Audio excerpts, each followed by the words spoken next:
अस्ति स्वस्तरुणीकराग्रविगलत् कल्पप्रसूनाप्लुतम्।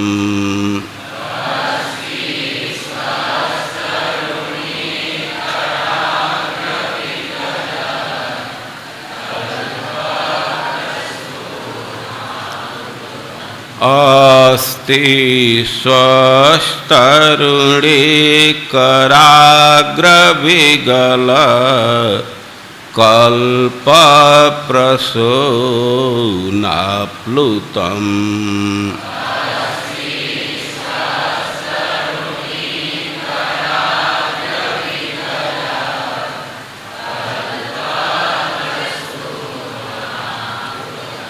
वस्तु प्रस्तुतवेणुनादलहरी निर्वाणनिर्व्याकुलम्।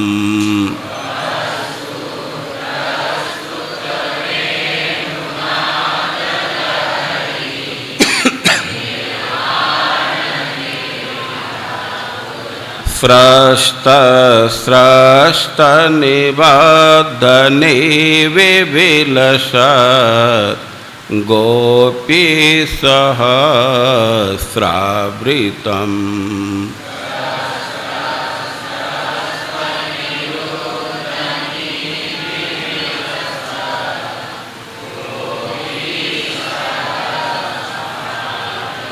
हस्तन्यस्तनतापवर्गमखिलो दारं किशोराकृति।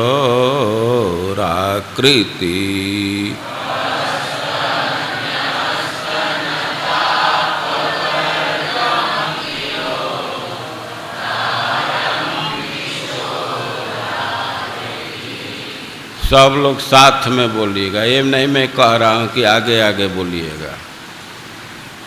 समझ रहे हैं ना, साथ में बोलना है। अस्ति स्वस्तरुणीकराग्रविगलत् कल्पप्रसूनाप्लुतम्। वस्तु प्रस्तुतवेणुनादलहरी निर्वाणनिर्व्याकुलम्।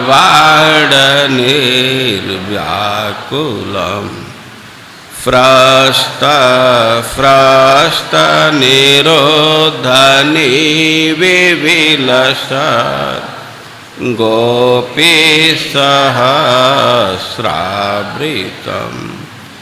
हस्तन्यस्तनतापवर्गमखिलो दारं किशोराकृति। एक बार और बोलिए, सब लोग खुल करके बोलिए ऊंची आवाज में।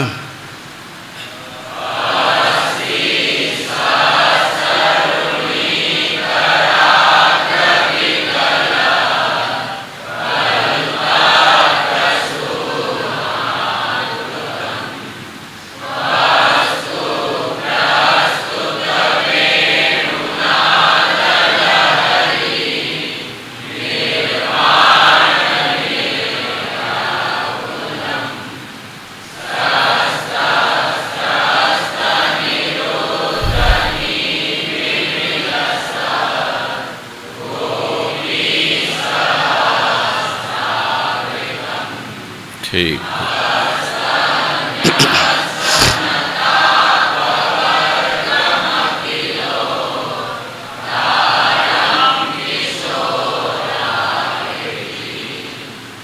ठीक है। कोई भी श्लोक है और उसमें कुछ शब्द होते हैं, कुछ पद होते हैं, कुछ वाक्य होते हैं। एक बार हम लोग गिनती करेंगे कि इस श्लोक में कितने पद हैं। हम शब्द की गिनती नहीं करेंगे, कितने पद हैं इसकी गिनती करेगा। शब्द और पद में थोड़ा अंतर होता है। अंग्रेजी में जैसे वर्ड और टर्म,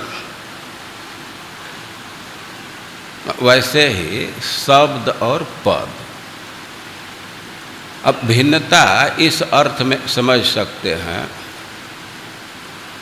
कि पद एक शब्द का हो सकता है, अनेक शब्द का हो सकता है। तो अस्ति एक पद है, गिनती दूसरे लोग करते रहें। परमात्मा स्वस्तरुणी कराग्र विगलत कल्प प्रसू नाप्लुतम एक पद। वस्तु एक अलग है। प्रस्तुत वेणुनाद लहरी निर्वाण निर्व्याकुल एक पद यह है। स्रस्त स्रस्त निरोध निविलसत गोपी सहस्रावृत यह एक पद है। हस्त न्यस्त नताप वर्ग मखिलोदारम या हस्त न्यस्त नताप वर्ग मखिलम एक पद। अखिलोदारम ये अलग, और किशोराकृति ये अलग पद हुआ। टोटल कितने पद हुए? 8। अच्छा, तो अब आप लोग बतलाइए कि 8 पद में कितने पद की कथा हो चुकी है? 3। अस्ति, वस्तु और किशोराकृति। और कितना बचा है? 5। और एक दिन में 3 हुआ, तो 5 के लिए कितना दिन चाहिए? और एक दिन में करना होगा तो थोड़ा स्पीड बढ़ाना पड़ेगा।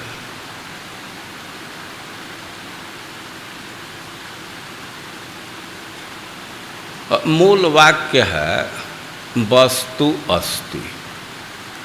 अस्ति क्रियापद है। वस्तु और इसके अनेक विशेषण दिए गए। एक विशेषण है किशोराकृति, लेकिन अभी 5 विशेषण बाकी हैं। हम लोग उस पर विचार करेंगे। तो दूसरे पंक्ति में जो विशेषण है उस पर विचार करते हैं, उससे प्रारंभ करते हैं। प्रस्तुत वेणुनाद लहरी निर्वाण निर्व्याकुल। बोलिए पीछे से आप लोग। प्रस्तुत वेणुनाद लहरी निर्वाण निर्व्याकुल। बोलिए।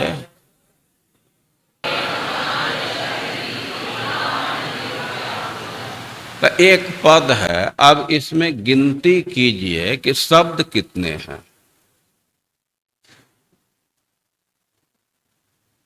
प्रस्तुत, वेणु, नाद, लहरी, निर्वाण, निर्व्याकुलम, कितने शब्द हुए? 6। और 6 में अंतिम शब्द क्या है? निर्व्याकुलम। इसको 2 खंड में करेंगे तो क्या होगा? 2 खंड में क्या क्या शब्द बनेगा? नंबर के साथ बोलिए। एक निह और दूसरा व्याकुलम।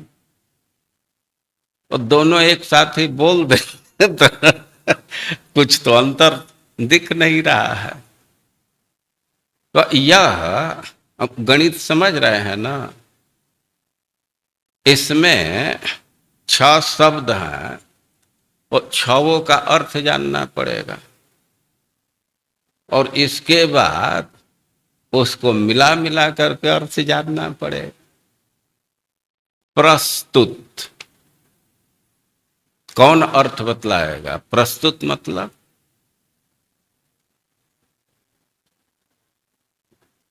प्रेजेंट करना। ठीक। प्रेजेंटेशन, प्रस्तुति बहुत प्रचलित शब्द है। और प्रस्तुत का अर्थ सुने, प्रेजेंट, या जो प्रारंभ किया गया है, जो स्टार्ट कर दिया गया है, तो उसको प्रस्तुत कहेंगे। हम कथा प्रस्तुत कर रहे हैं, ठीक। तो माइक नहीं है, माइक चालू है, अनंत। और ये प्रस्तुत का तो अर्थ है प्रेजेंट, प्रारंभ। प्रारंभ जो हो गया है मतलब प्रारब्ध, जिसका प्रारंभ हो गया है उसको प्रस्तुत कहेंगे। इससे भिन्न भी कोई अर्थ बतला सकते हो? माइक बोलो।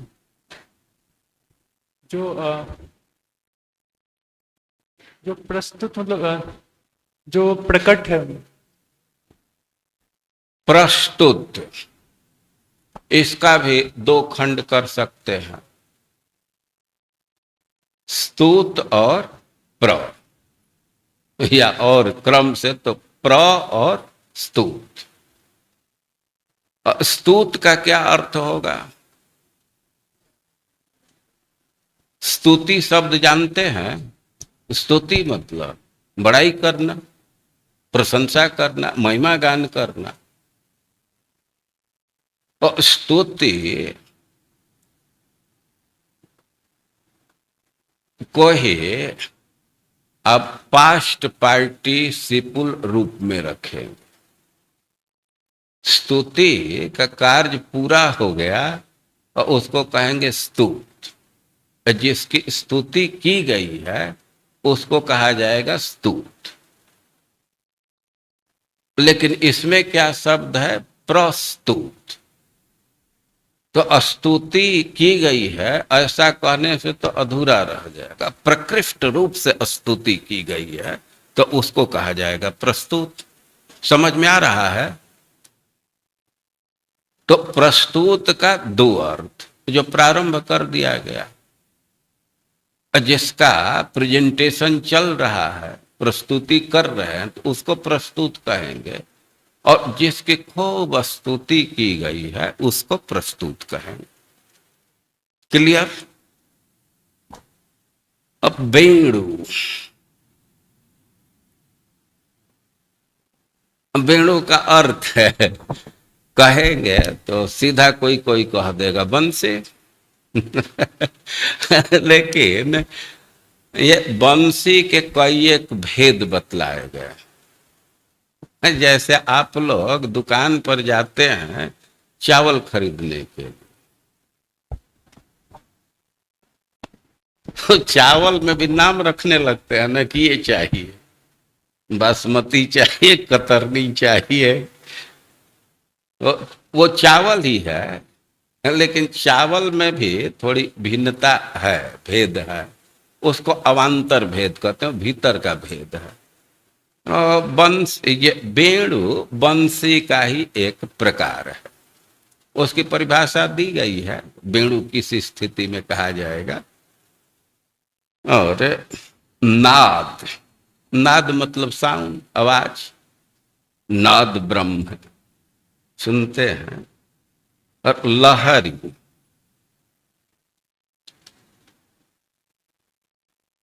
लहरी का क्या अर्थ होगा? वेणु नाद लहरी, लहरी अलग शब्द बन रहा है। ये लहरी का क्या अर्थ है? लहरी का अर्थ होता है समूह, ग्रुप। और शास्त्रीय शब्द में कहेंगे तो स्वराणाम सुव्यवस्था नाम समूहो ग्राम्य इष्यते।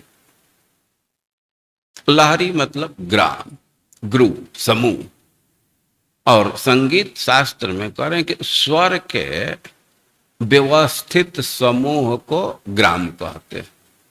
तो लहरी मतलब स्वर के व्यवस्थित समूह। तो व्यवस्था बनाई गई है, तो षडज, मध्यम, गांधार, ये सब ग्रुप है। स्वर को भी कई एक ग्रुप में बांटा गया है, और उसे ग्रुप को लहरी यहाँ कहा गया है। और प्रस्तुत वेणुनाद लहरी निर्वाण, और निर्वाण निर्वाणम सुख मोक्षयो, एक डिक्शनरी में अर्थ दिया गया है। निर्वाण सुख के अर्थ में होता है, मोक्ष के अर्थ में होता है। मोक्ष के अर्थ में तो प्रसिद्ध है, बौद्ध दर्शन में निर्माण एक बड़ा टॉपिक। निर्वाण, निर्माण नहीं, निर्वाण। निर्वाण मतलब मुक्ति, मोक्ष, और निर्वाण मतलब सुख।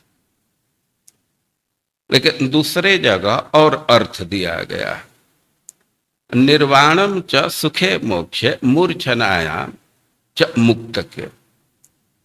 निर्वाण का अर्थ तो सुख के अर्थ में करते हैं, ठीक है, मोक्ष के अर्थ में करते हैं, लेकिन इसका प्रयोग मूर्छना के अर्थ में भी कहते हैं। मूर्छना मतलब झंकार। झंकार समझ रहे हैं ना, चाहे वो बंसी का झंकार हो, चाहे पायल का झंकार हो, या करताल का झंकार हो। और इस अर्थ में भी मूर्छना शब्द का एक आवाज आ रही, झंकार है, इसको मूर्छना कहेंगे। तो निर्वाण मतलब सुख, निर्वाण मतलब मोक्ष, निर्माण मतलब झंकार। और अब निर्वाण को दो खंड में करेंगे तो क्या क्या शब्द आएगा? नि और बाण। बाण मतलब बुझना, ये जो बंधन है वो बुझ जाए, शरीर खत्म हो जाए, तो इसको निर्वाण कहेंगे। और केवल बाण शब्द का प्रयोग करें तब क्या अर्थ बतलाए? मैं पूछूं कि बाण मतलब, तो बाण मतलब तीर। धनुष के डोरी पर चढ़ा करके जो छोड़ते हैं उसको बाण कहते हैं।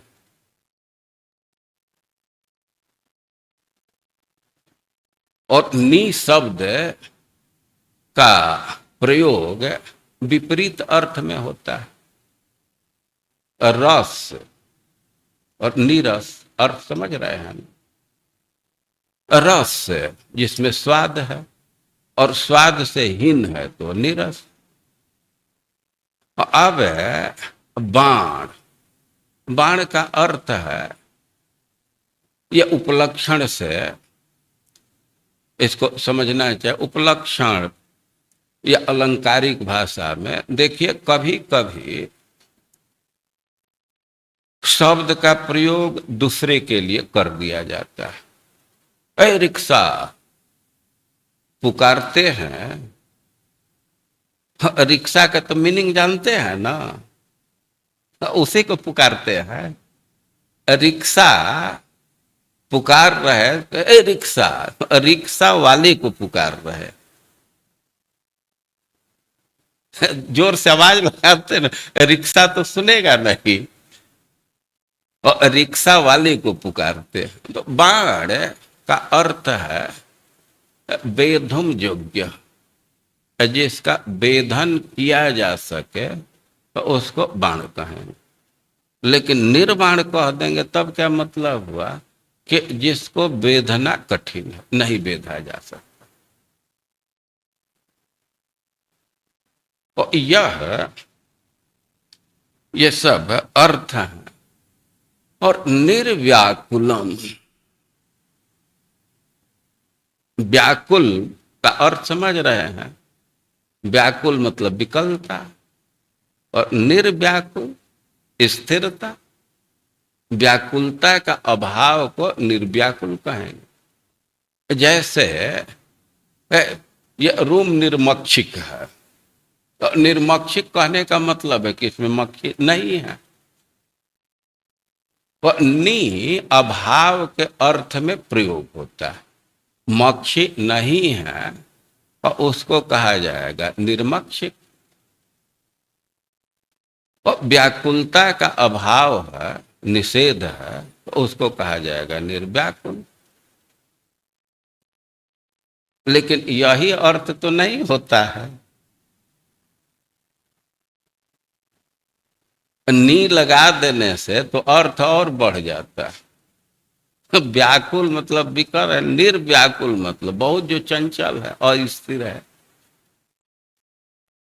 नितराम व्याकुलता, दोनों अर्थ में प्रयोग होता है। और फिर से इस शब्द को बोलिए, पीछे से बोलिए। प्रस्तुत वेणुनाद लहरी निर्वाण निर्व्याकुलम।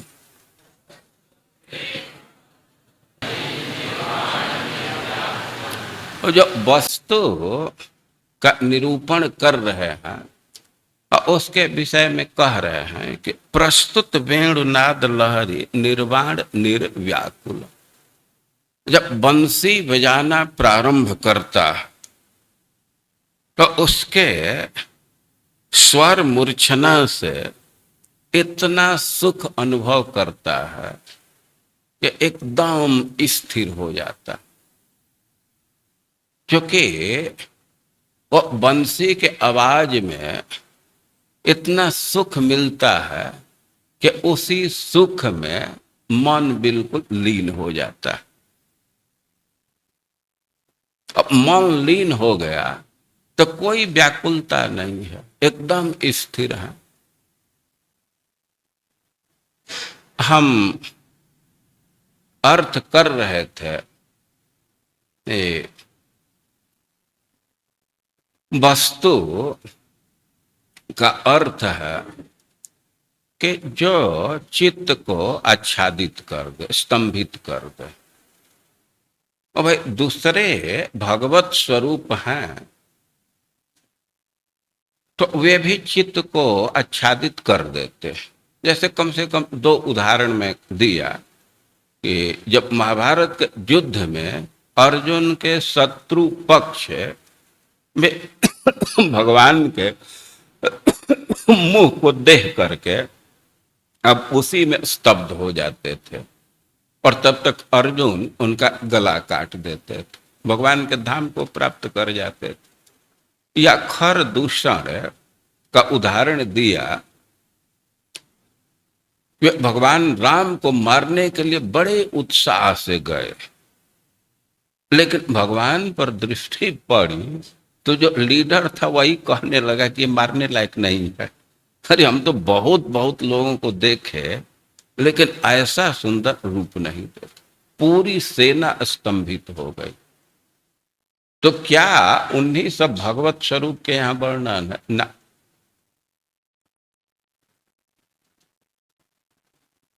सब है भगवत स्वरूप आकर्षक है, लेकिन बंसी किसी के हाथ में देखे हैं? बंसी तो केवल वृंदावन वाले भगवान में।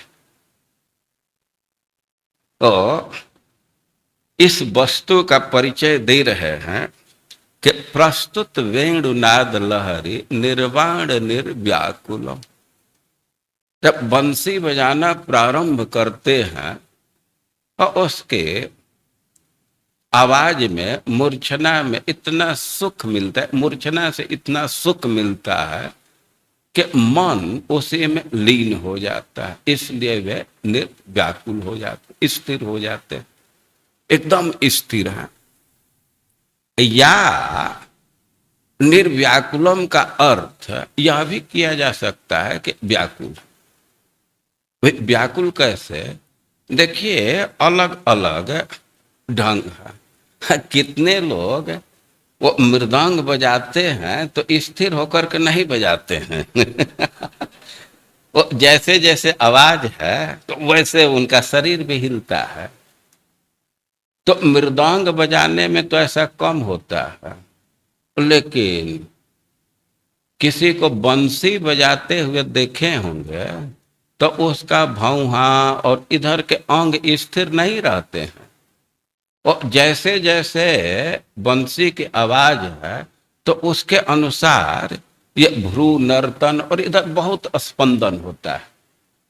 आज देख सकते हैं कोई भी बंसी बजाता है तो स्थिर नहीं रहता, तो ये भी अर्थ होगा। जैसा बंसी के स्वर मूर्छना है, तरंग है, और उसके अनुसार व्याकुलता है, मतलब जो भाव इत्यादि हैं तो वे चंचल, ये भी अर्थ किया जा सकता है। लेकिन आचार्य लोग अर्थ किए हैं कि बंसी बजा रहे हैं, उसके स्वर मूर्छना से इतना सुख मिलता है कि मन उसी में लीन हो जाता है, इसलिए एकदम स्थिर है, निर्व्याकुल। अब दूसरे ढंग से अर्थ किया जाए, प्रस्तुत वेणुनाद लहरी निर्वाण निर्व्याकुल। वे भगवान तो बड़े व्याकुल थे। क्या व्याकुलता है? वे रास करना चाहते हैं, लेकिन उनको बहुत चिंता है। साध्व्य परतंत्रा गोप्य कथम ऐस्यन्ति। वे रास का अर्थ ही होता है कि जब एक नायक अनेक नायिकाओं के साथ विविध ताल तरंग से नृत्य करे तो उसको रास नृत्य कहते हैं। एक नायक अनेक नायिकाओं के साथ विविध ताल तरंग से दीर्घ काल तक नृत्य करे तो उसको रास नृत्य कहते हैं। वो भगवान की इच्छा थी कि रास नृत्य किया जाए, लेकिन उसके लिए टाइम भी चाहिए, क्योंकि दीर्घ काल तक वो चलता है। देखिए, हम लोगों को तो संगीत विद्या का कुछ ज्ञान नहीं है, नृत्य विद्या का कुछ ज्ञान नहीं है, लेकिन संगीत का क्षेत्र बड़ा व्यापक है।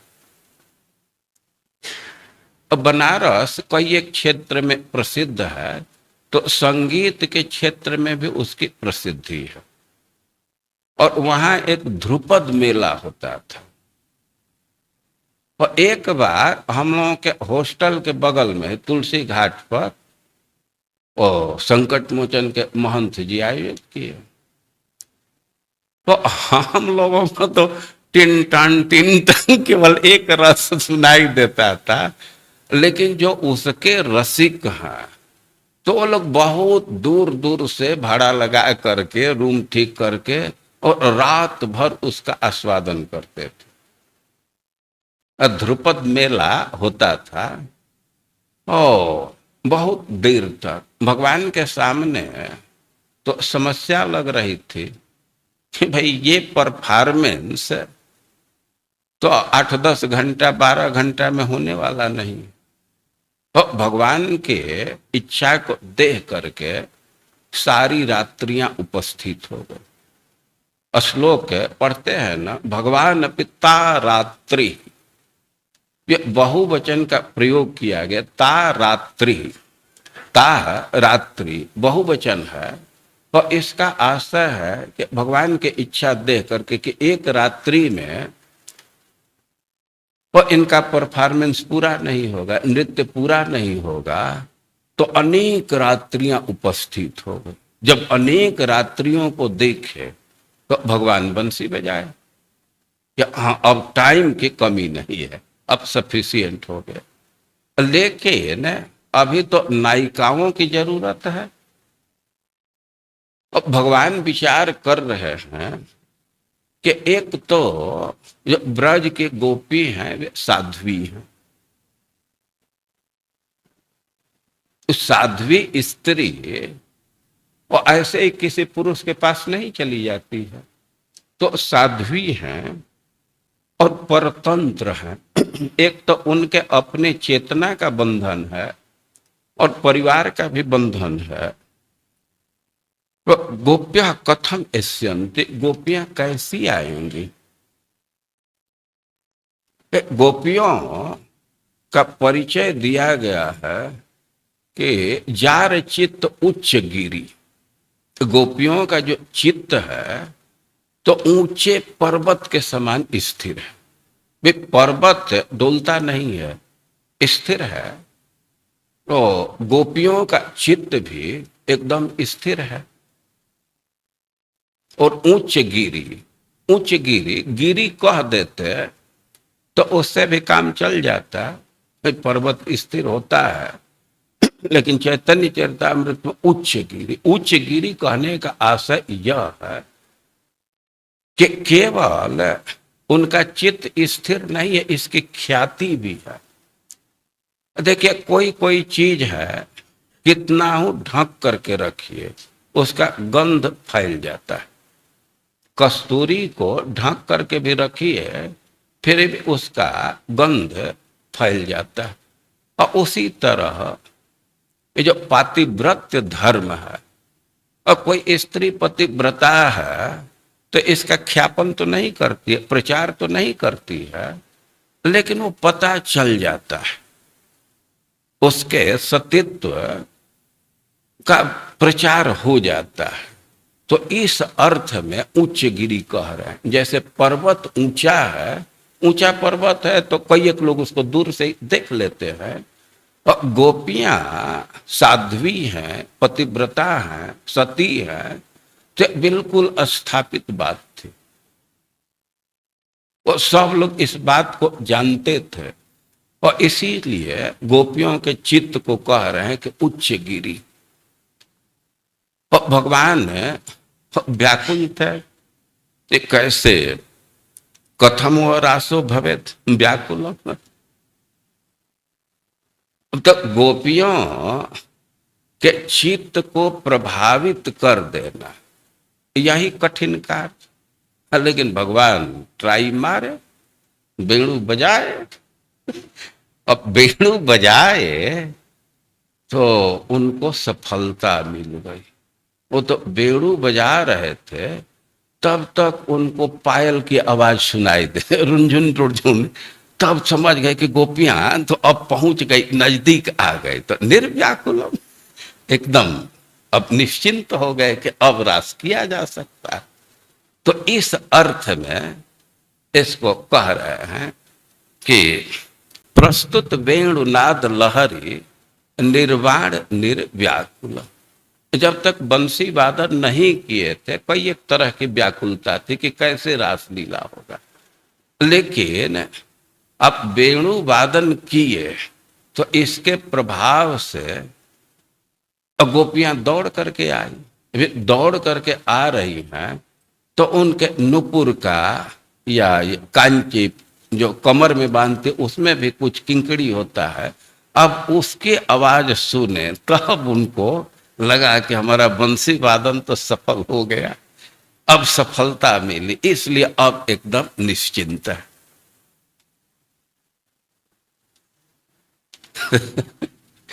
यह एक अर्थ है। बार बार शब्द को बोलना होगा। प्रस्तुत वेणुनाद लहरी निर्वाण निर्व्याकुल।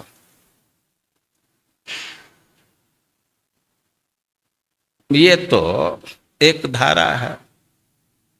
प्रस्तुत वेणु बजाना प्रारंभ किए, लेकिन दूसरा अर्थ क्या किया गया है प्रस्तुत का, जिसकी खूब स्तुति की गई है। और प्रस्तुत वेणु, जिस वेणु की स्तुति की जाती है, गोपियां खूब स्तुति की हैं, वह उसके नाद लहरी, उसके जो मूर्छना है उसके स्वर का जो समूह है और निर्वाण निर्व्याकुल। अब उसका प्रभाव यह हुआ कि जिसके चित्त को डुलाना कठिन है वो भी व्याकुल हो गई। व्याकुल ही नहीं, निर्व्याकुल हो गई, वो अस्थिर हो गई। अब थोड़ा ये निर्व्याकुलम का सीटी स्कैन हम तो पोस्टमार्टम नहीं करेंगे, सोनोग्राफी जो कोई हमको कुछ ज्ञान नहीं है, ये थोड़ा सा एक एनालिसिस कर लीजिए। निर्व्याकुलम, अब इसको खंड करेंगे तो कितना शब्द आएगा? परमात्मा निर्व्याकुलम, नि बी आ अकुलम। आकुल का विच्छेद करेंगे तो अकुल। तो अकुल का क्या अर्थ होगा? अकुलयति इति अकुलम। और जो कुल से बाहर कर दे उसको अकुल कहेंगे। और जो चित्त का वेधन नहीं किया जा सकता, डुलाया नहीं जा सकता, वो डोल गया। और तो डोल गया नहीं, कुल के परंपरा का से विचलित हो गया, इतना ही नहीं कह रहे, अकुल नहीं कह रहे, क्या कह रहे हैं? आकुल, एकदम बढ़िया से। आ ईसत के अर्थ में भी होता है और सम्यक के अर्थ में होता है। वो सम्यक रूप से आकुल हो गया, इतना पर ही नहीं संतोष कर रहे हैं, वो विशेष रूप से आकुल हो गया। और इतना पर ही नहीं संतोष कर रहे, नितराम सब प्रकार से वो व्याकुल हो गया। पद्मनाभ कुछ समझ में आ रहा है? और दोनों तरफ एक्सट्रीम है कि गोपियों के चित्त की स्थिति है कि उसको हिलाना, उसको विचलित करना बहुत कठिन है, उसका भेदक नहीं किया जा सकता। लेकिन भाई बंसी का भी प्रभाव है। वो बंसी की आवाज, मूर्छना का यह प्रभाव है कि वे गोपियां नितरा विशेषण और सम्यक प्रकारेण अकुलम, वह कुल मर्यादा को लांघ गए, उसको छोड़ दी। और इसी से वेणु को कहने कि प्रस्तुत, वो वेणु का बहुत भारी प्रभाव है, बड़ी स्तुति की गई। निर्वाण निर्व्याकुल, यह वस्तु का परिचय दे रहा है। जो मूल वाक्य है, यह वृंदावने वस्तु अस्ति। अरे भाई वस्तु कैसा है? वो एक वो वेणु है उसके पास, वेणु की खूब प्रशंसा की जाती है। और वेणु के जो स्वर समूह है और उसके मूर्छना से, और जिसका वेधन नहीं किया जा सकता, जिसके हृदय को बेधा नहीं जा सकता, और वे भी पूरा पूरा व्याकुल हो जाता है, वो व्याकुल करने वाला। तो इस प्रकार से कई एक प्रकार से अर्थ इसका किया गया। और अब थोड़ा दूसरे पद पर विचार कर लें, क्योंकि इसको पूरा करना होगा श्लोक को। अभी स्वस्तरुणी कराग्र विगलत कल्प प्रसू नाप्लुतम। स्वस्तरुणी, स्व कहते स्वर्गीय लोक को, तो स्वस्तरुणी कराग्र विगलत कल्प प्रसू नाप्लुतम। वो जो वस्तु है वो कल्प वृक्ष के फूल से, कल्प तरु के फूल से आप्लुतम, एकदम ढका हुआ। भाई वो वृंदावन में कल्प तरु का वृक्ष कैसे आ गया, कैसे ढक गया कि स्वस्तरुणी, वे स्वर्ग के स्त्रियों के हाथ से विगलत, जो लुढ़क गया, जो स्खलित हो गया, तो ऐसे कल्प वृक्ष के फूल से ढके हुए।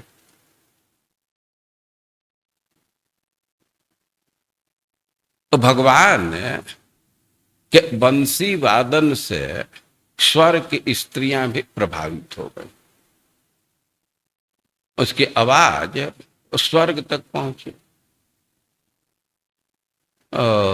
वे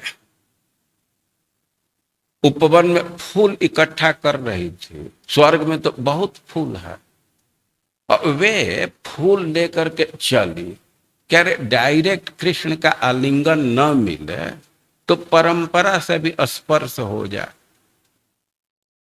कम से कम हमारा जो फूल है तो वही भगवान का स्पर्श कर ले। स्त्रियों के स्वभाव में है कि परंपरा से स्पर्श पर भी संतोष कर लेती। कई एक स्त्रियां माला लेकर के आती हैं, और सन्यासी है तो डायरेक्ट तो माला डाल नहीं सकती।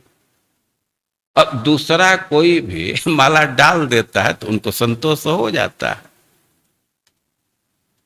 कोई स्त्री है, उसके गोद में पुत्र है, छोटा बच्चा है,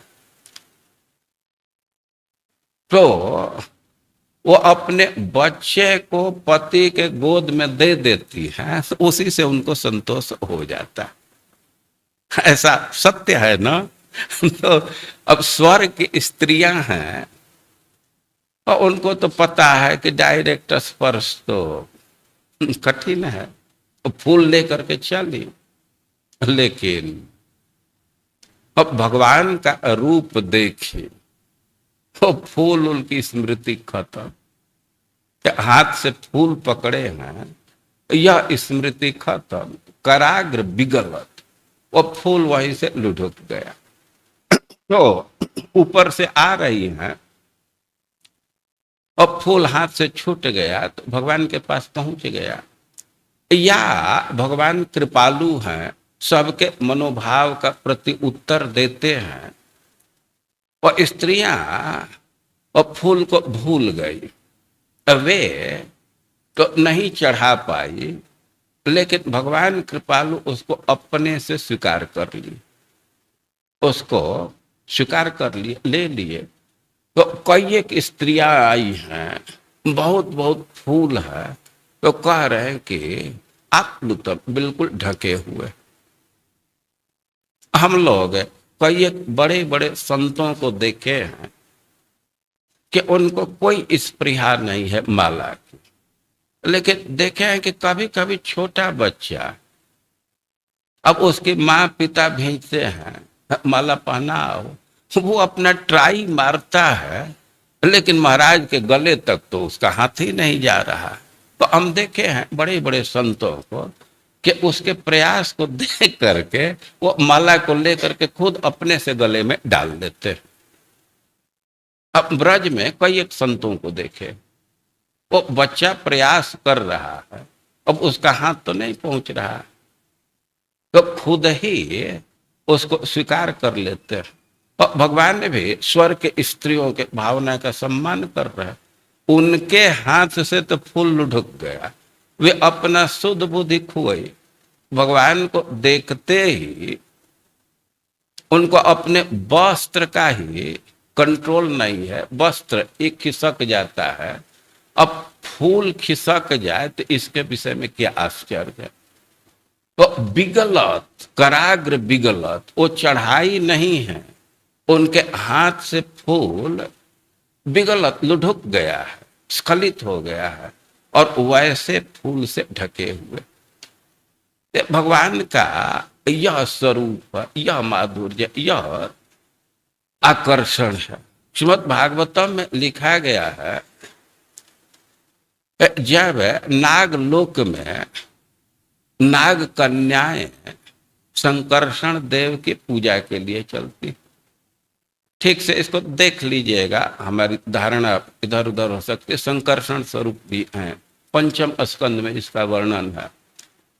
तो वे पूजा करने के लिए चलती है, और स्त्रियां पूजा करने के लिए चलते हैं तो कोई एक सामान रखती है, और उसमें कुछ लेप करना, तिलक लगाना, क्या क्या रहता है, तो ले करके चलती हैं पूजा करने के लिए, लेकिन वो पूजा नहीं कर पाती,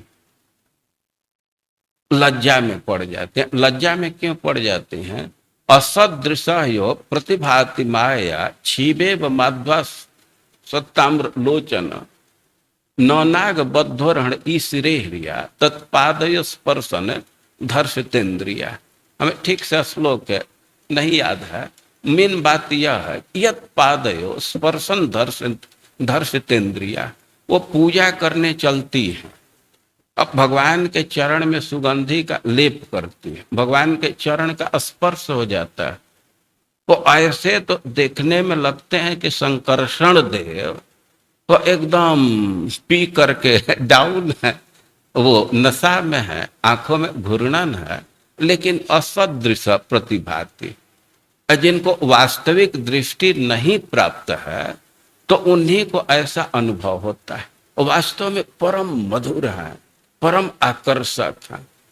अब उनका क्या आकर्षण है, कितना सुकुमार है, इसका अनुभव तो नाग कन्या करती, पूजा करने गई है, पूजा के क्रम में चरण का स्पर्श हुआ और धर्षतेन्द्रिया, उनके इंद्रियों में काम का संचार हो जाता, स्पर्श करते ही उनके चित्त में काम का संचार हो गया। अब काम का संचार होने पर तो उसके लक्षण भी दिखने लगते हैं, तो वे लज्जा में पड़ जाते रिया कि भगवान क्या सोचेंगे कि हमारी पूजा करने आई है, काम वासना से ग्रसित हो गई, तो लज्जा के मारे वो पूजा छोड़ करके भागती है कि पूजा हो ना हो हमारा इज्जत तो कम से कम बचा रहे। तो यह भगवान का स्वरूप है। और संकर्षण दे के तो स्पर्श से यह स्थिति आती है, लेकिन कृष्ण के देखते ही वो सब शुद्ध बुद्ध खो जाती है। चैतन्य चरितामृत में इन सब का खूब अच्छा से वर्णन है, भागवत का ही आस्वादन है। और पति आगे निबी खसाए, देखिए कोई कोई बात कहने में हम लोगों को संकोच होता है, अधिकार नहीं लगता है, लेकिन अब प्रसंग आने पर कहना पड़ता है। स्त्रियों के स्वभाव में है कि अपने पति के सामने बड़ा अनुशासन में रहती है ऐसे तो किससे किससे बात करती रहती है और हंस करके भी बात करती है, लेकिन पति के साथ निकलती है तब तो एकदम अनुशासन में, चुपचाप मौन।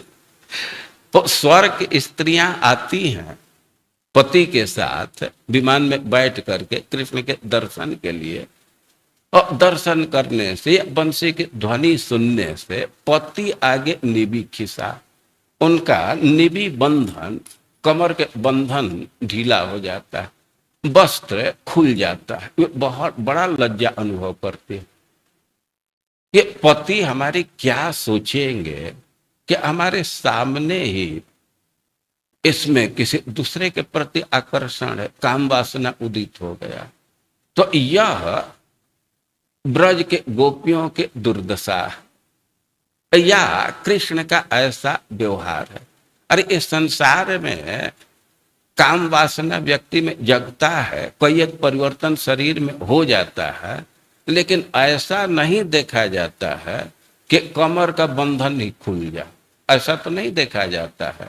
वो बाल का जो गांठ है वह खुल जाए, लेकिन कृष्ण इतने आकर्षक हैं कि उनको देख करके ये सब भी परिवर्तन हो जाता है। ये सर्वत्र परिवर्तन नहीं है, ये वस्त्र खुलने की बात या बाल खुलने की बात सर्वत्र नहीं देखा जाता है, लेकिन कृष्ण इतने आकर्षक हैं, इतना प्रबल काम वासना उदित हो जाता है स्त्रियों में कि ये सब विकार आ जाता है। और यहां वर्णन कर रहे हैं कि स्वर्ग की स्त्रियां और कृष्ण के दर्शन के लिए चली, हाथ में फूल लेकर के आ रही है। वहां फूल बहुत है, फूल की कमी नहीं है। और कल्प प्रसूनाप्लुतम, कल्प मतलब कल्प वृक्ष के, जैसे भीम से नाम, युधिष्ठिर महाराज के छोटे भाई अर्जुन के बड़े भाई, उनका क्या नाम है? भीमसेन। लेकिन भीमसेन तो बहुत कम लोग कहते, भीम कह देते हैं। तो उसी तरह कल्प तरु के जगह यहाँ कल्प प्रसूनाप्लुतम, कल्प तरु के फूल से अप्लुत है, ढके हुए। तो वस्तु का एक परिचय यह दे रहे, स्वस्तरुणी कराग्र विगलत कल्प प्रसूनाप्लुतम। और फिर स्रष्ट स्रष्ट निबद्ध नीव विलसत गोपी सहस्रावृतम। गोपियां कृष्ण के दर्शन के लिए चलती हैं, तब तक उनका वस्त्र फूल गया, कमर का जो बंधन है वो ढीला हो गया। वो सोचती है कि इसको ठीक कर लें, बांध दे। वो एक बार बांधी और तब फिर आगे बढ़ती है, और तब तक फिर खुल जाता है। और अब उनको झंझट है कि दर्शन का टाइम ही निकल जाएगा, ये कितने बार बांधती रहेंगे। और निरुद्ध कहीं कहीं पाठ है, तो वो उसको किसी तरह खोस लेती है, केवल किसी तरह अड़का देती हैं और दर्शन के लिए जाती हैं। कह रहे हैं कि स्रष्ट स्रष्ट निरुद्ध नीव विलसत गोपी सहस्रावृतम। जो विलसत गोपी सहस्रावृतम, एक दो की बात नहीं है, वो वस्तु हजारों हजारों गोपियों से घिरा हुआ। और गोपियों का विशेषण दे रहे हैं कि विलसत, उनका वस्त्र फूल रहा है। अब कृष्ण के दर्शन में देर न हो, उनको इतनी त्वरा है कि अब वो गांठ बांधने छोड़ करके किसी तरफ फंसा देती हैं, उसको खोस देती हैं। और यानी कि विलसत बहुत सुंदर लग रही है। देखिए, जिसके हृदय में प्रेम है तो उसका अनुभव आता है कि उसका सौंदर्य बढ़ जाता है। ये प्रेम इतना अधिक है कि गोपियां बहुत शोभित हो रही। तो ऐसे वो वस्तु सहस्रावृतम, हजारों हजारों गोपियों से घिरा हुआ है। और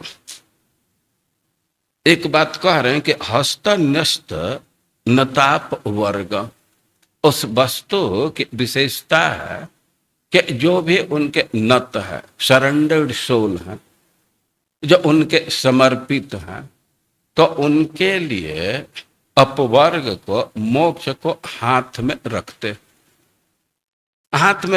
हैं। मतलब मोक्ष प्रदान करने में थोड़ा भी विलंब नहीं करते।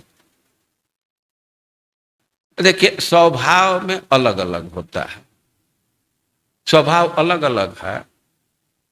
हम लोगों का अनुभव है, किसी गृहस्थ के घर जाते हैं और कोई है, अब चलने, अब महाराज थोड़ा सा रुक जाए, 1 मिनट रुक जाए। अब उसके बाद जा करके बक्सा खोलेंगे, लिफाफा जुटाएंगे, पैसा डालेंगे। और कोई है कि पहले से ही उसको पॉकेट में रखते, वो निकले और उसको प्रदान कर देते, दे देते। ऐसा अनुभव किए हैं आप लोग, व्यास लोग? तो भगवान के विषय में कह रहे हैं कि हस्ते न्यस्त नताप वर्गम। जो भगवान को प्रणाम किया तो उसके मोक्ष को तो हाथ में रखते, उसमें कोई विलंब नहीं। या हस्ते न्यस्त नत अपवर्गम, भगवान तो मोक्ष देते हैं। और एक चीज ध्यान रखना चाहिए कि मोक्ष का अधिकार केवल भगवान का है। किसी किसी के मन में ये बहुत भारी कौतुक है कि 2 दिन कृष्ण कर्णामृत की कथा और फिर मथुरा द्वारका, ये क्या गणित है। वास्तव में मैं इसको पढ़ रहा था क्या, पढ़ा रहा था।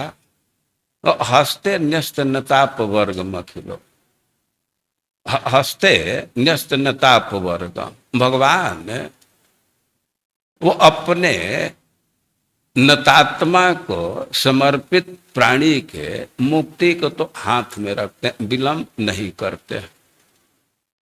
और इस बात को समझाने के लिए मुचकुंद महाराज के प्रसंग को बोले। आप मुचकुंद महाराज की कथा जानते हैं और मैं उसको थोड़ा बोलूंगा। यहाँ उस कथा को बोलूं तो और चीज बाकी रह जाएगा, तो इसी से योजना किया कि उसको अलग से बोल देंगे। मुचकुंद महाराज ऐसे प्रतापी राजा थे कि देवता लोग सहायता की याचना किए। देवता वे उनके सहायता मांगे युद्ध में, और साधारण सहायता वे नहीं किए, वे उनका सेनापति बने। लेकिन देवताओं के सेनापति जब वापस आ गए कार्तिकेय जी, तो देवता लोग कहे राजन विरमता कृच्छ्रात, ये युद्ध के कठिनाई से आप मुक्त हो जाइए। और वे कहे कि बरम वृणीस्व भद्रम ऋते कैवल्य मध्यन, आपके मन में जो इच्छा हो वो वर मांग लीजिए, एक चीज मत मांगिएगा, मुक्ति मत मांगिएगा। अरे भाई ये कहा, वो एक एवेश्वरस्त भगवान विष्णु रव्य, भाई मुक्ति देने का अधिकार तो केवल भगवान को। कभी कभी लोग प्रश्न कर देते हैं कि भाई देवता और भगवान तो एक ही है ना, क्या उनमें अंतर है। अरे वे देवता हैं, पूज्य हैं, सम्मान करना चाहिए, यह कोई दोष नहीं है। देवताओं का सम्मान न करना यह दोष है, लेकिन दोनों एक नहीं। थोड़ा यह केस स्टडी कीजिए कि जो व्यक्ति उनकी सहायता किया, सब देवता प्रसन्न हैं, सारे देवता मिल करके एक व्यक्ति को मुक्ति नहीं दे सकते। जो खूब सहायता किया है, खूब खुश है, लेकिन कह रहे हैं कि सब मांग लीजिए, ऋते कैवल्य मत देना, मुक्ति मत मांगिए, क्योंकि एक एवेश्वरस्त भगवान विष्णु रव्य। अब मुक्ति का अधिकार तो केवल विष्णु का। तो यह देवताओं की स्थिति है। और भगवान की क्या स्थिति है कि जो प्रणाम किया और उसको तुरंत मुक्ति। ऐसा लिखा गया शायद पद्म पुराण में कि भाई कोई 10,000 अश्वमेध यज्ञ करे तो वह इसके बाद भी गारंटी नहीं प्राप्त करता है कि मुक्ति प्राप्त करेगा। हो सकता है कि उसको रिटर्न पर आना पड़े, लेकिन कृष्ण प्रणामी न भवाय कल्पते, एक बार भगवान को प्रणाम किया तो फिर ये शरीर बंधन में नहीं आएंगे। और यह भगवान की विशेषता है। और भगवान कि बहुत उदार हैं और हस्ते न्यस्त नत, भगवान तो मुक्ति देते ही हैं, अपने भक्तों के हाथ में भी मुक्ति रख दिए कि तुम भी मुक्ति दे सकते। अधिकार भगवान का है, लेकिन हस्ते न्यस्त नत अपवर्गम, ये नत अपने समर्पित भक्तों के हाथ में मुक्ति रख दिए। इस बात को समझ सकते हैं। कभी कभी देखा जाता है भाई सिग्नेचर एक व्यक्ति का चलेगा, बैंक में जो डायरेक्टर साहब हैं उन्हीं का सिग्नेचर चलेगा, लेकिन उनको कहीं बाहर जाना है, कहीं बिजी है, तो जो कार्य करने वाले उनको कठिनाई होगी। तो ऐसा देखा जाता है कि ब्लैंक चेक पर ही साइन कर देते, अपने सबऑर्डिनेट को दे दिए, तब वो केवल अमाउंट भरता है, फाड़ करके दे देता है, काम चलता है। हम लोग अनुभव किए हैं, पहले यह टाइम होता था मई जून में, वो रिजल्ट आता था। अब रिजल्ट आया और एडमिशन अच्छे कॉलेज में हो जाए, लड़के जल्दी से जल्दी फॉर्म भरना चाहते कि कहीं सीट भर न जाए। अब प्रिंसिपल साहब का टीसी चाहिए। अब प्रिंसिपल साहब सासाराम गए हैं, प्रतीक्षा करो। लेकिन कोई कोई प्रिंसिपल थे कि वे ब्लैंक टीसी पर साइन कर देते कि कोई लड़का आया तो क्लर्क नाम गाम भर करके दे देता था। हम तो ऐसा देखे। तो टीसी देने का अधिकार क्लर्क को नहीं है, वो तो हेडमास्टर को, प्रिंसिपल को है, लेकिन वो क्लर्क के हाथ में दे देता है। तो वैसे भगवान इतने उदार हैं। ये हस्ते न्यस्त नत, नत हस्ते न्यस्त अपवर्ग। जो समर्पित भक्त है और उसके हाथ में भी मुक्ति रख देते हैं, और वे सबसे महान है।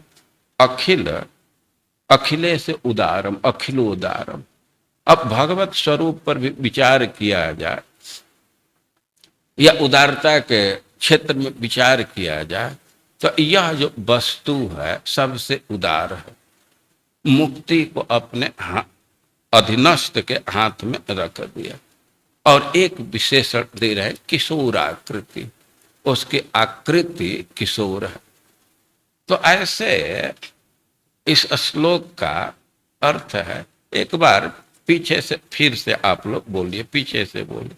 अस्ते स्वस्तरुणे कराग्र विगलत् कल्प प्रसूनाप्लुतम्।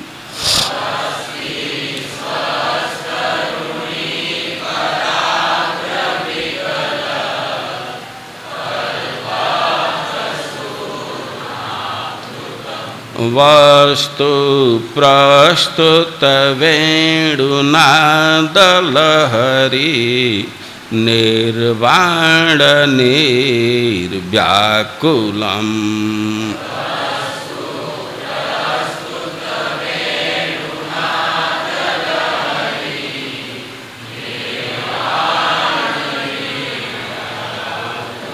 फ्रस्त निरोधने विलसत् गोपी सहस्रावृतम्।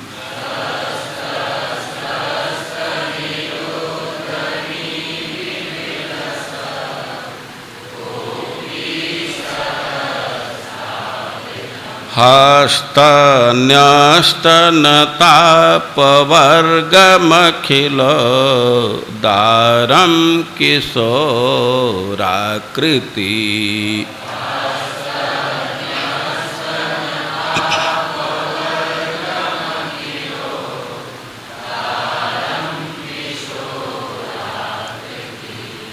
प्रस्तुत वेणुनाद लहरी निर्वाण निर्व्याकुल। प्रस्तुत दो अर्थ में, प्रारंभ करने के अर्थ, जिसको प्रारंभ कर दिया गया, प्रारब्ध। और प्रस्तुत इस अर्थ में कि जिसकी स्तुति खूब की गई है, प्रकृष्ट रूप से जिसकी स्तुति की गई है। खास करके गोपियों ने खूब स्तुति की है। और इस वेणु के आवाज से, उसके मूर्छना से गोपियों के चित्त को व्याकुल कर देते हैं। गोपियां स्तुति करती हैं, कई एक जगह बंसी की स्तुति की गई है। वो गाली देती हैं तो वह भी ब्याज स्तुति ही है। गाली के बहाना स्तुति ही है, उसको ब्याज स्तुति करते हैं। और कुछ कुछ भगवान के बंसी वादन के स्तुति को हम लोग यहाँ देखेंगे। और बड़ा प्रसिद्ध श्लोक है वेणु गीत का, गोप्य किमाचरदयम कुशलस्म वेणु। गोपियां और कृष्ण से आकृष्ट हो गई हैं, कृष्ण से अभी प्रकट मिलन नहीं है, इसको पूर्वराग कहते हैं। दूर से कृष्ण को देख करके या उनके विषय में सुन करके प्रेम जग गया, लेकिन अभी मिलन नहीं है, तो इसको पूर्वराग कहेंगे। गोपियां और कृष्ण के प्रति प्रेम को विकसित कर चुकी हैं, प्रेम उभर चुका है, लेकिन कृष्ण से मिलन नहीं है, तो अपने दुर्भाग्य पर कोस रही। कितना भाग्य है गायों का, मयूर का, कि वे तो जिधर कृष्ण जाते हैं उधर चले जाती। और गोपियां आपस में बातचीत कर रहे हैं कि किस दिन के लिए धैर्य रखेंगे, हम लोग भी वृंदावन चले। और दूसरे दूसरे पर विचार कर रहे हैं। और उसी क्रम में एक श्लोक बोलती है, गोप्य किमाचरदयम कुशलम स्म वेणु दामोदराधर सुधामपि गोपिकानां भुङ्क्ते स्वयं यदवशिष्टरसं हृदिन्यो हृष्यत्वचोस्रमुमुचुस्तरवो यथार्या। आप लोग पीछे से बोलिए, गोप्य किमाचरदयम कुशलम स्म वेणु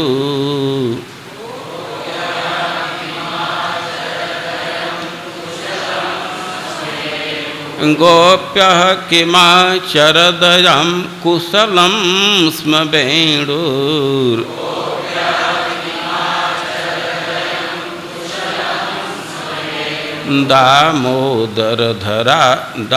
दामोदराधर सुधामपि गोपिकानां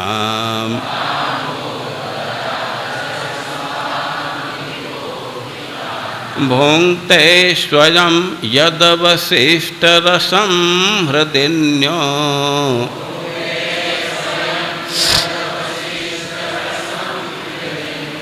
हृष्यत्वचोस्रमुमुचुस्तरवो यथार्यः।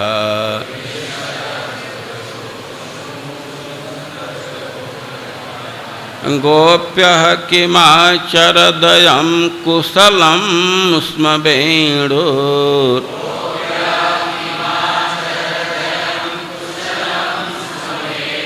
दामोदराधर सुधामपि गोपिकानां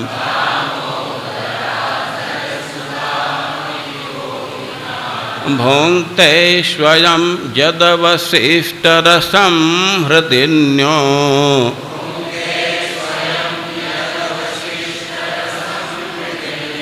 हृष्यत्वचोस्रमुमुचुस्तरवो यथार्यः।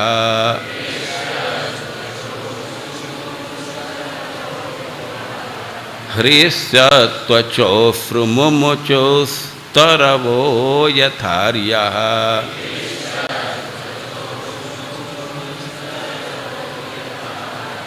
मुमुचुस्तरवो यथार्यः।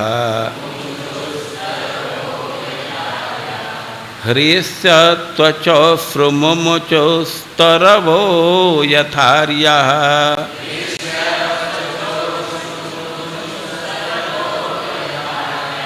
गोप्यः किमाचरदयं कुशलं स्म वेणु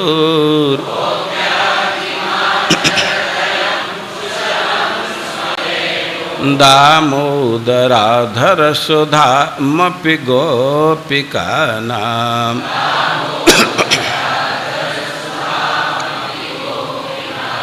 भुङ्क्ते स्वयं यदवशिष्टरसं हृदिन्यो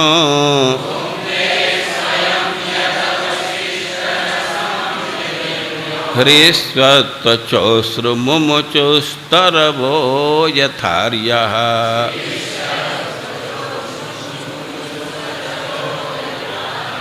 साथ में बोलिए। गोप्यः किमाचरदयं कुशलं स्म वेणु दामोदराधरसुधामपि गोपिकानां भुङ्क्ते स्वयं यदवशिष्टरसं हृदयन्यो हृष्यत्वचोस्त्रमुमुचु। गोप्यः सखियां संबोधन कर रही, तो सखियों का ग्रुप है और अलग अलग श्लोक अलग अलग सखी बोल रही है। और हे गोप्य, हे गोपियां, अयम वेणु किम कुशलम आचरत। अयम वेणु, यह अयम पुलिंग के लिए प्रयोग होता है। वेणु पुलिंग है। और वैसे व्याकरण में इसका स्त्री पुरुष से कोई संबंध नहीं होता है। वो शब्द स्त्रीलिंग पुलिंग होता है, लेकिन व्यवहार में तो वो स्त्री पुरुष से जैसा ही भेद करते हैं। और एक सखी गोपियों को संबोधित करके कह रही है कि अयम वेणु किम कुशलम आचरण। ये पता लगाना चाहिए कि जो बंसी है, वेणु है, तो क्या तपस्या किया, क्या दान किया है कि इसको ऐसा सौभाग्य मिला। पता लग जाता तो हम लोग भी वही कार्य करते। कभी कभी गोपियां उलाहना देती है कि कृष्ण के अधर पर तो हमारा अधिकार है, तुम इसका कैसे भोग कर रहे हो। और कवियों ने वेणु से बुलवाया है कि हम तपस्या किए हैं, ऐसे नहीं हमारा निर्माण हुआ। वो बंसी बनाने के लिए तो बढ़ई लोग उसको सीधा करने के लिए आग पर सीधे करते, बहुत तप किया तब ये सौभाग्य मिला।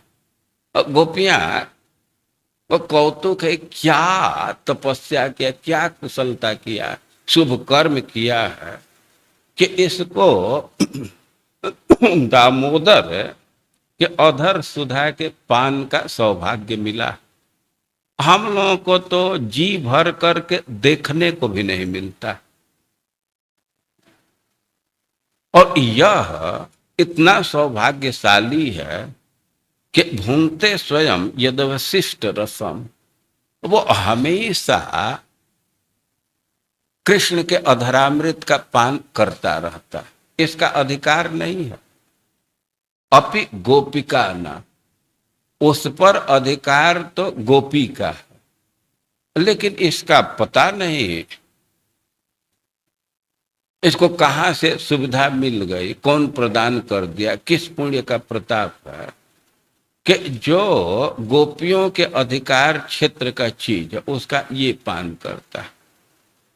अपि गोपिका ना, भाई गोपियों का कैसे अधरामृत पर अधिकार है। और गोपियों का अपना लॉजिक है, उनका लॉजिक है कि कृष्ण तो गोप जाति के हैं, वो विवाह होगा तो किसी गोपी से ही होगा ना। और पुरुष के अधर पान का अधिकार तो पत्नी को है। तो आखिर गोप जाति के हैं तो कोई तो गोपी ही पत्नी बनेगी न, तो उसका अधिकार है। तो इसी लॉजिक से कह रहे हैं कि अपि गोपिका ना, वो अधरामृत तो संपत्ति है गोपियों का, गोपी का, जिससे विवाह हो कृष्ण का। और गोप जाति के हैं तो किसी गोपी से ही विवाह होगा। और भूंगते स्वयं यदवशिष्ट रसम, और यह खूब पीता है। ऐसा नहीं कि झटका झुटकी संजोग से एक दो बार मिल गया, और इसकी सफलता को देख करके और हृदयनिया वो बहुत प्रसन्न है। वो इतनी प्रसन्न है कि वह रोमांचित हो रही है और वे अश्रु का विसर्जन कर रही है। तरव यथार्य, ये यथार्य है जैसे आर्य पुरुष करता है। देखिए उदाहरण दे रहे हैं, जैसे कोई माता पिता है और बेटे को सफलता मिल जाए तो बहुत प्रसन्न होते हैं। खास करके जो माँ है तो उसे तो प्रसन्नता के अश्रु आ जाते हैं। बहुत भारी सफलता मिल गई तो माता पिता को प्रसन्नता होता है। वो कह रहे हैं कि वेणु के सफलता से इसके माता पिता अभी बहुत प्रसन्न। भाई माता पिता कौन है? कोई वेणु बनाया गया है तो बांस से बनाया गया है, और बांस किसी सरोवर के तट पर उगता है। और सरोवर के तट पर बांस है तो रस कहां से खींचता है? सरोवर से खींचता है। उसका पोषण तो सरोवर से होता है। भाई नीचे से जड़ से तो सरोवर का जल ही पान करता है ना। ओ बांस से वो उत्पन्न होता है, वहीं से बनता है। और बांस का पोषण करने वाले तो सरोवर है, हृदनी है, छोटा सरोवर है, वो माता पिता वे हुए। और गोपियां देख रही हैं कि सरोवर में वो कमल खिले हुए, और उसको अभी समझ रहे हैं कि प्रसन्नता से रोमांच है सरोवर का। और जो वृक्ष है तो उससे मधुधारा बह रहा है, कुछ द्रव का स्राव हो रहा है। और गोपियां उसको इस रूप में व्याख्या करती हैं कि अश्रु विसर्जित करें, आनंद से अश्रु विसर्जित कर रहे हैं। और जो वेणु को जन्म देने वाले हैं, पोषण करने वाले हैं, और इसके सफलता से बहुत प्रसन्न है, वे रोमांचित हो रहे हैं, अश्रु विसर्जित कर रहे हैं।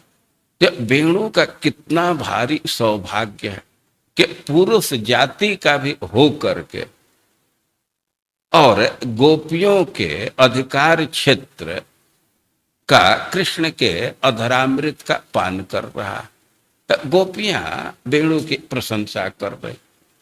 बहुत भारी इसको सौभाग्य मिला। इसके सौभाग्य के सिद्धि को देख करके इसके जो पेरेंट हैं वे बहुत प्रसन्न हैं, अश्रु मोचित कर रहे हैं, उनको रोमांच हो रहा है। और ऐसे वे वेणु की प्रशंसा कर रही है। और दूसरी जगह वे कृष्ण के बंसी वादन की खूब प्रशंसा की। जुगल गीत में गोपियां बोल रही हैं कि विविध गोप चरणेश विदग्धो वेणुवाद्य उर्धानिज शिक्षा। कि जो कृष्ण है विविध गोप चरणेश विदग्ध, गोप चरण, और चरण में आप कर देंगे आचरण।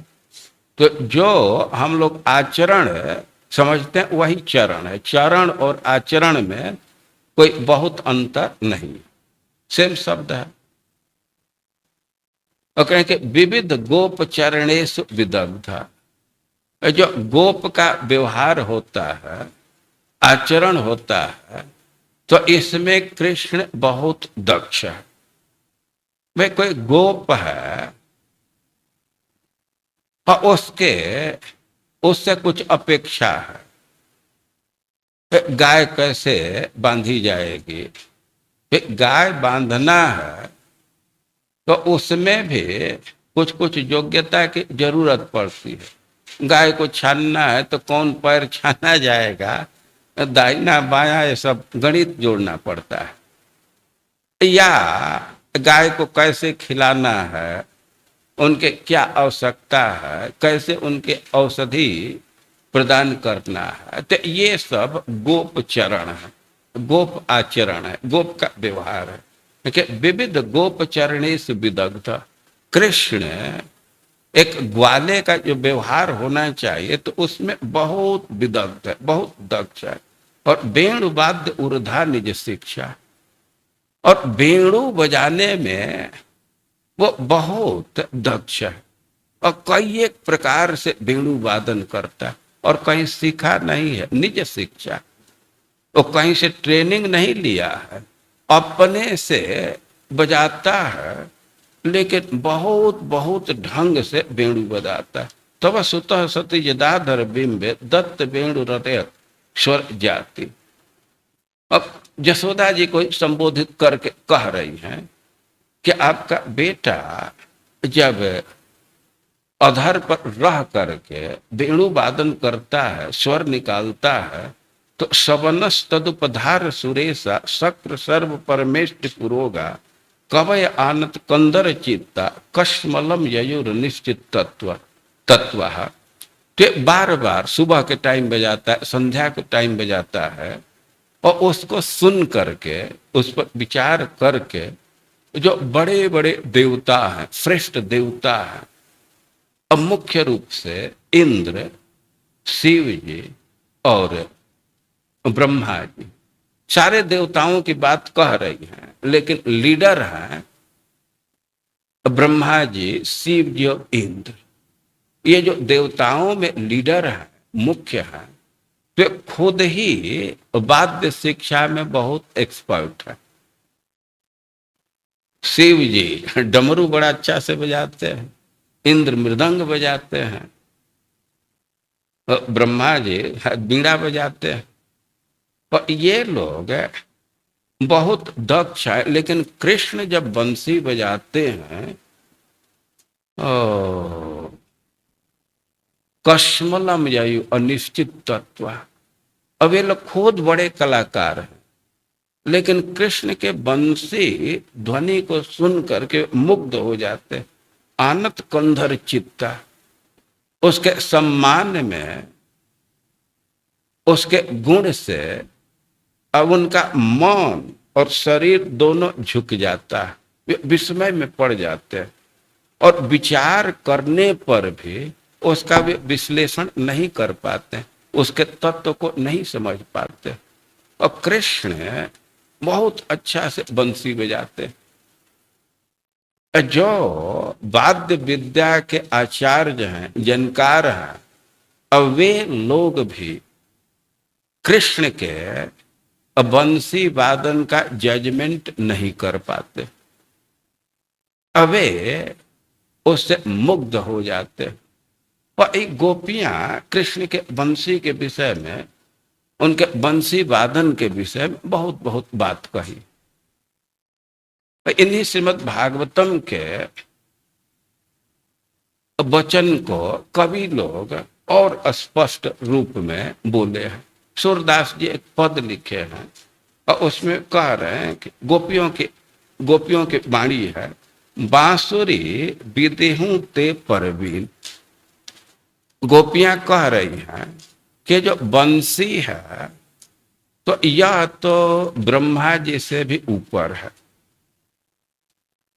ये ब्रह्मा जी से भी अधिक प्रभावशाली है, उससे भी अधिक दक्ष है। कहिए काहि आहि को ऐसो कियो जगत आदि।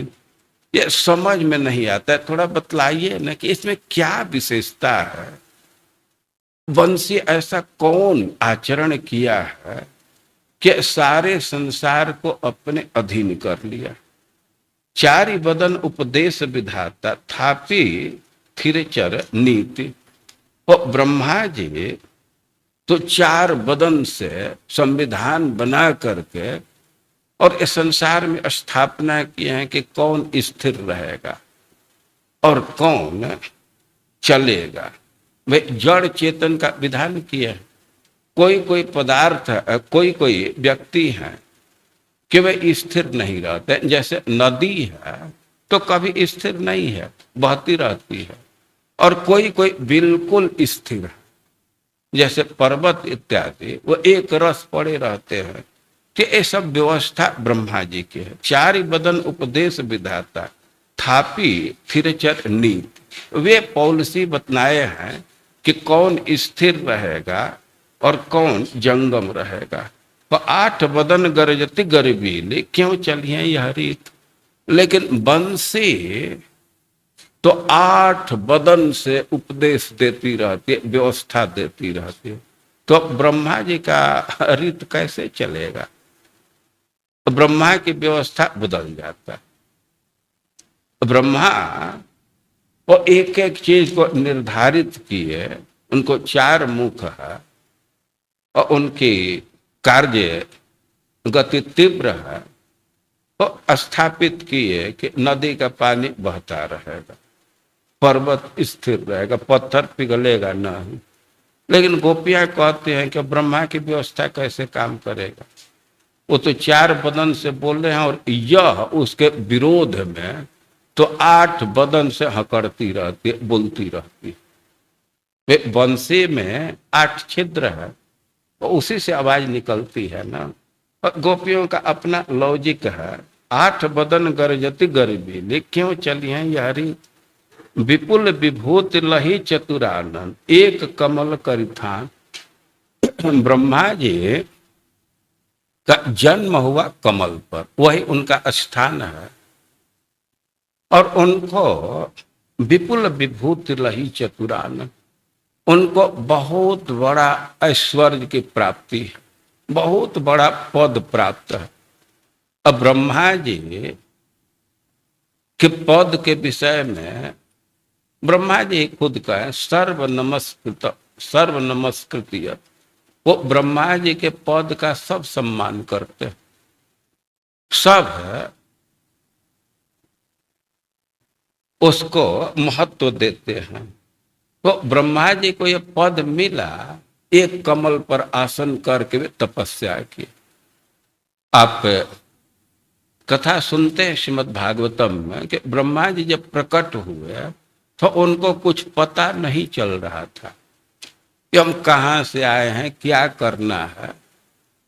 तो वे इधर उधर देख रहे थे कि यार कम से कम हमारा कौन आधार है, इसका तो पता लगावे, तब आगे की बात सोचेंगे।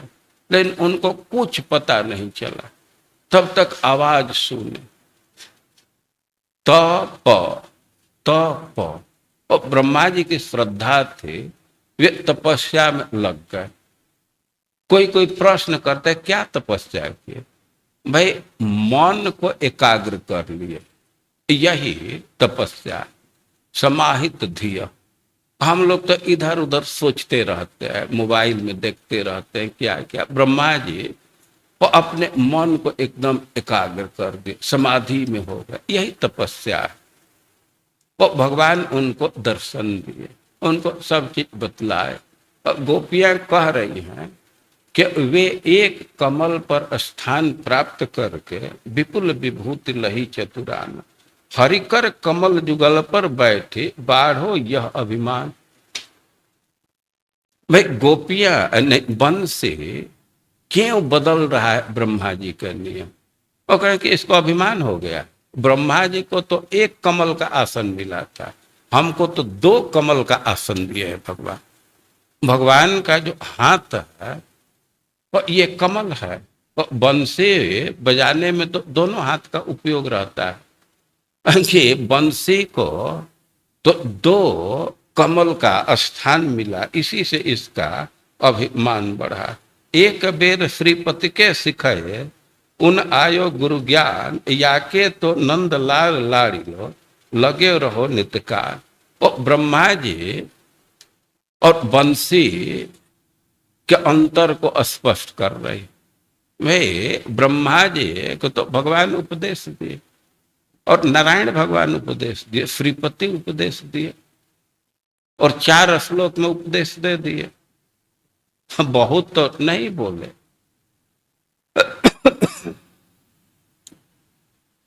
4 श्लोक मुख्य रूप से उपदेश दिए हैं। एक बार बोले, एक बेर श्रीपति के सिखाए उन आयो गुरु ज्ञान।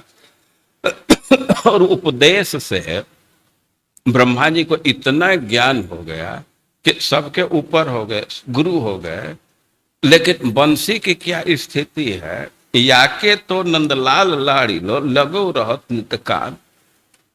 ये बंसी के तो कान में है नंद नंदन भगवान हमेशा उपदेश ही देते रहते। ब्रह्मा जी को एक बार दिया, इसको निरंतर कोचिंग ही करा रहे।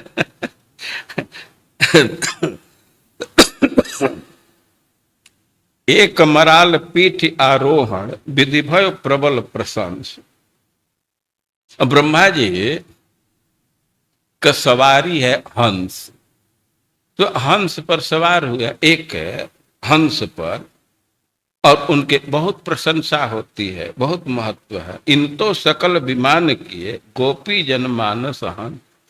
और बंसी की स्थिति है कि यह तो सारे गोपियों के मानस हंस पर चढ़ी हुई है, मतलब सब गोपियों के मन पर तो बंसी का ही प्रभाव छाया हुआ है। तो इस बात को साहित्यिक भाषा में कह रही है कि ब्रह्मा जी का एक वाहन है, हंस एक है, और ये तो बंसी का वाहन तो गोपियों के मन रूप हंस अनेक है, अनेक हंस पर ये वाहन कर रही है, इसके वाहन है। और श्री वैकुंठ नाथ पुरवासी चाहत जा पद रेंग ताको मुख सुखमय सिंहासन करी बैठी यह एन। जो वैकुंठ के अधिपति हैं और वे जिस व्यक्ति की चरण धूली चाहते हैं और उसी व्यक्ति के ये आराम से मुख को, उस व्यक्ति के मुख को आसन बना करके और बड़े आराम से बैठी रहती।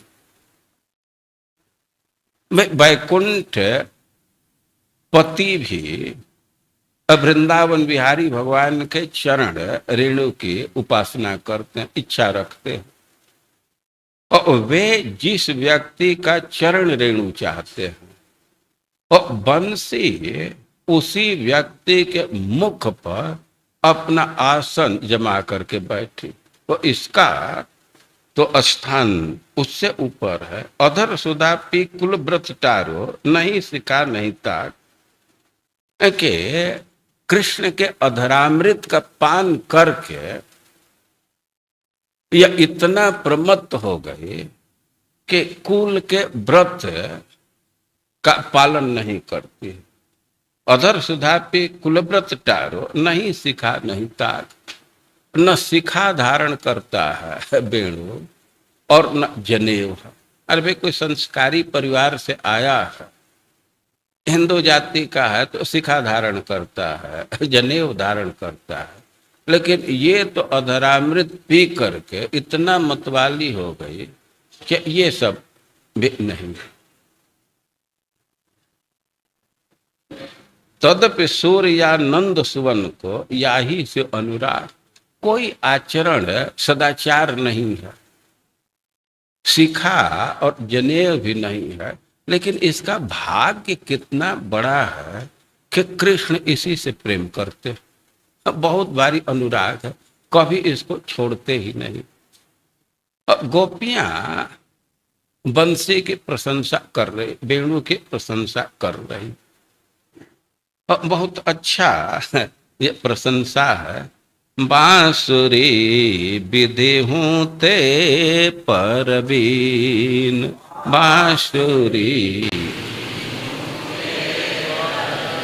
बांसुरी विधि हूँ ते परवीन। कहिए काहि आहि को ऐसो कियो जगत आधीन।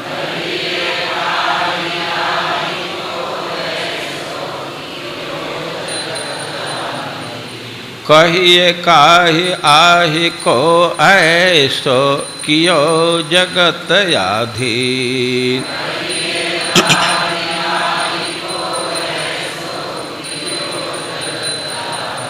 चारि बदन उपदेश विधाता थापि थिर चरनीति।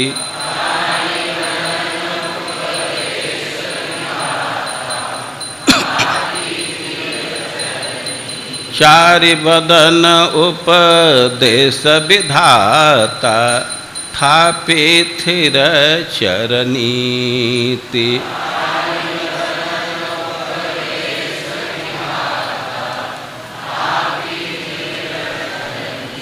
आठ बदन गरजत गरबीली क्यों चली हैं यह रीति।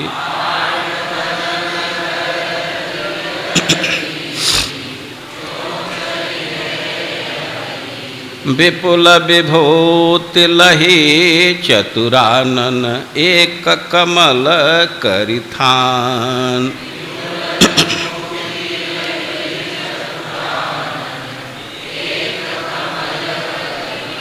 हरि कर कमल जुगल पर बैठे बाढ़ो यह अभिमान।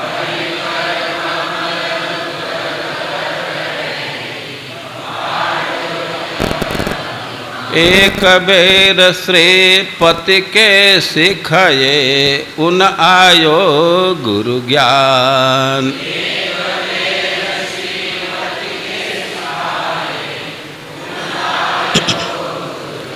या के तो नंद लाल लाड़िलो लाग्यो रहत नित कान।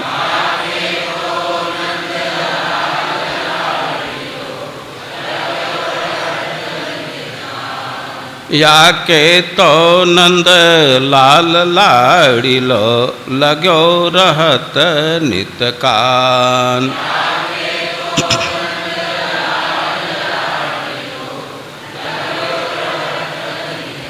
एक मराल पीठ आरोहण विधि भयो प्रबल प्रशंस।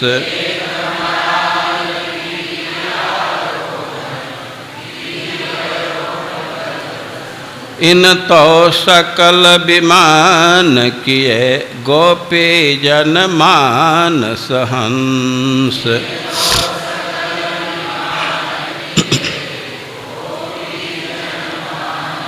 श्री वैकुंठ नाथ पुरवासी चाहत जा पद रेनु।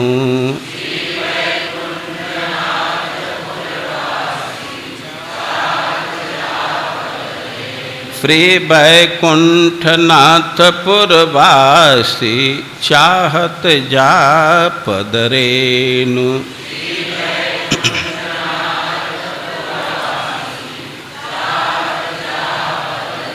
ताको मुख सुखमय सिंहासन करि बैठी यह ऐनु।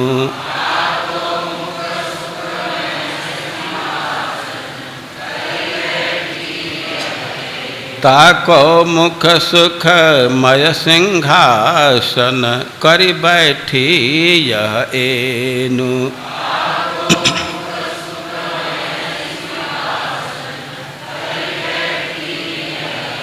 अधर सुधा पे कुल व्रत टारो नहीं सिखा नहीं ताग।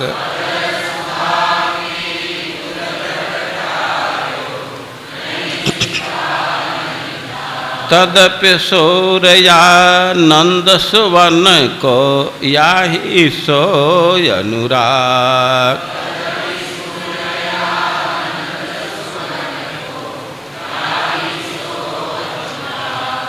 तदपि सूरया नंद सुवन को याहि सोय अनुराग।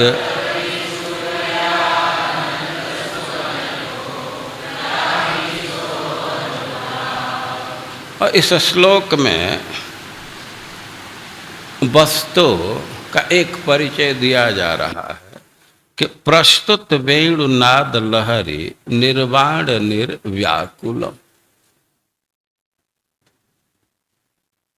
जिस वेणु की गोपियां खूब स्तुति करती हैं, प्रशंसा करती हैं, महिमा का गान करती हैं, और उसके स्वर ग्राम से निर्वाण निर्व्याकुलम, वह सुख से बिल्कुल स्थिर है, मन उसी में लीन है, एक अर्थ।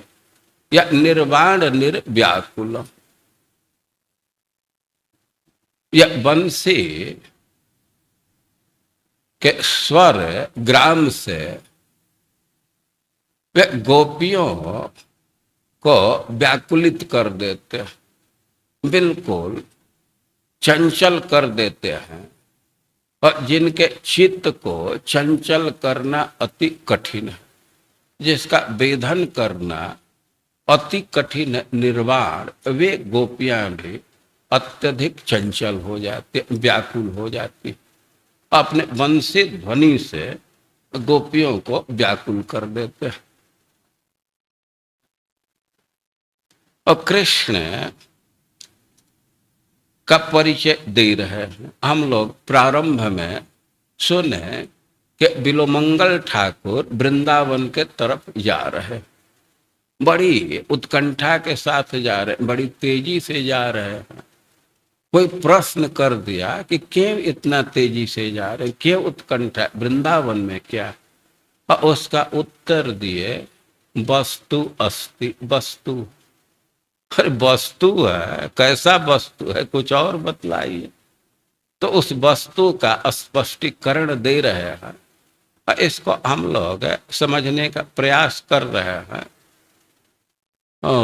जितना समय रहेगा उसके अनुसार और कुछ कुछ बातें बोली जाएंगे, लेकिन अभी थोड़े देर तक संगीत माधव जी बंसी के प्रभाव को, बंसी के महिमा को बोलेंगे।